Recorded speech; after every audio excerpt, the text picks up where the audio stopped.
Prefeitura Municipal de Cuiabá. Olá, estudantes do 8º ano. Tudo bem com vocês? Eu sou a professora Silma, sou professora de língua portuguesa. O tema da nossa aula de hoje é efeitos de sentido da voz ativa e da voz passiva no gênero tirinha. Voz ativa e voz passiva são vozes verbais, vozes do verbo.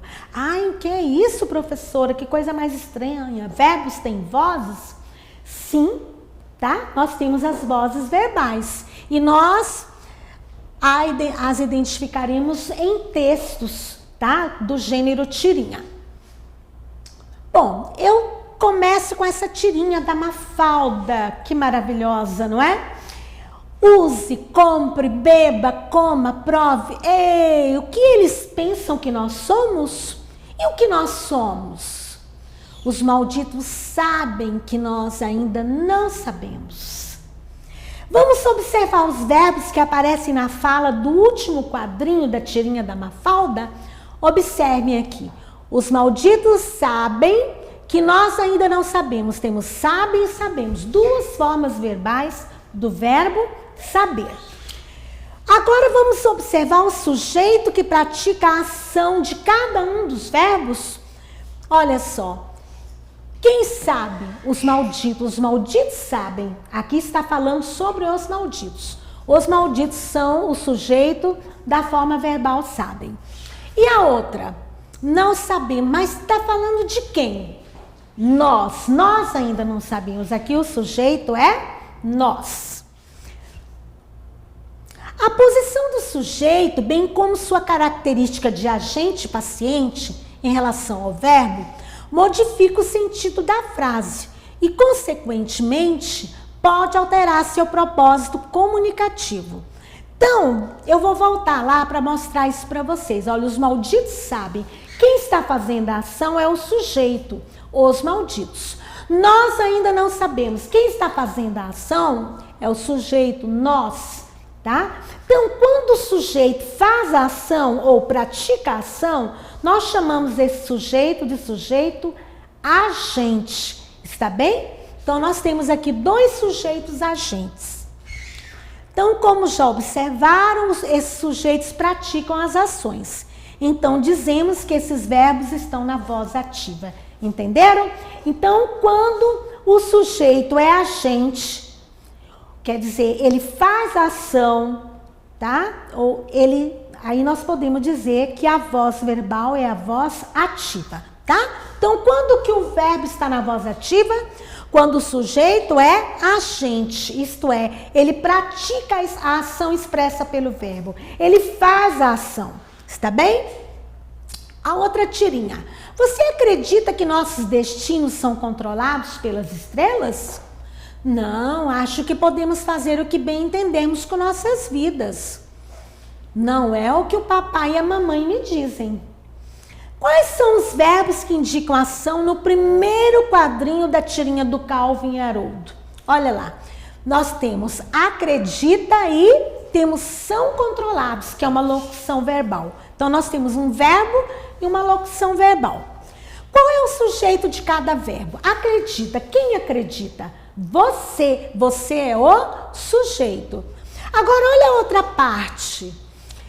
Que nossos destinos são controlados pelas estrelas. Quem são controlados pelas estrelas? Nossos destinos. Mas nossos destinos estão fazendo a ação de controlar? Não. Quem controla são as estrelas. E o sujeito não é estrelas. O sujeito é nossos destinos. Os nossos destinos estão sofrendo a ação, não estão fazendo, não estão praticando a ação, estão sofrendo, recebendo a ação. Então, quando isso acontece, nós dizemos que o verbo está na voz passiva, tá?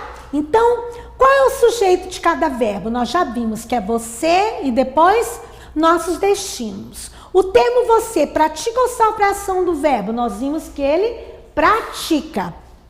A outra, e o termo nossos destinos pratica ou sofre a ação do verbo? Ele sofre, porque quem pratica são as estrelas. Nesse segundo caso, Quando o sujeito sofre a ação do verbo, o verbo se classifica como pertencente à voz passiva. Nós dizemos que está na voz passiva analítica, tá? Ela é formada pelo verbo auxiliar, que no caso é o verbo ser. Olha lá, são controlados.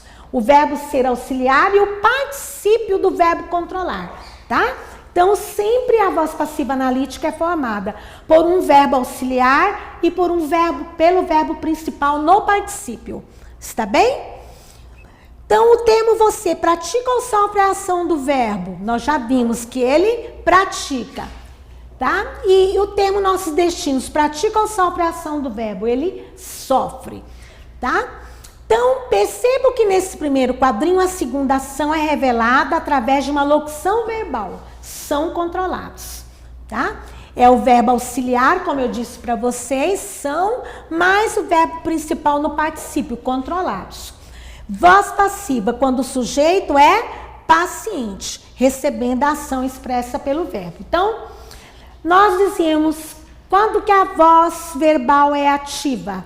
Quando o sujeito é o agente da oração. Ele faz a ação, tá? Quando nós podemos dizer que está na voz passiva? Quando o sujeito é paciente, ele sofre ou recebe a ação. Outra tirinha. O que está escrito nessas letrinhas pequenas abaixo de vende-se? Terrenos adicionais disponíveis. Na placa, a forma verbal vende-se remete a que objeto a ser vendido? Terrenos adicionais disponíveis. Aqui, pessoal, vocês perceberam que há um erro de concordância nessa tirinha?